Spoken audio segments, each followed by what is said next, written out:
wewe ndio rais wa kwanza umekumbuka vijana kuwapatia pesa directly. Kwa sababu watu wengi wanakuja na mastori, lakini pesa haifikii vijana.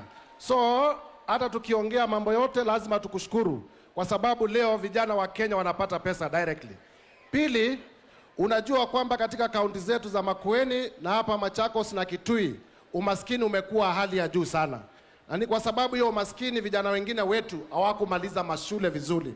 Wengine hawakumaliza class 8, wengine walienda form 1, pesa ikakatika kwa sababu wazazi hawakuwa na pesa, hawakumaliza standard 8. Na hapo wengine wakaanza kujifundisha huku nyumbani, wakawa mafundi.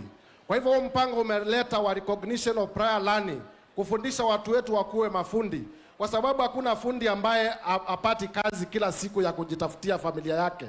Pia mimi na CDF yangu nikiwa pale Kibwezi, tutaongeza kidogo pale kwa CDF ile ambao umetoa. Kama utatrain vijana 100, kwa sababu we ni rais pale kwangu Kibwezi, mimi kama mtu wako wa mkono nisukume pia vijana 50. Yes. Na nitaomba wabunge wengine vile vile tufanye namna hiyo, ndio tuendeleze Kenya, Ukambani na Machakos. Asante sana Mheshimiwa Rais.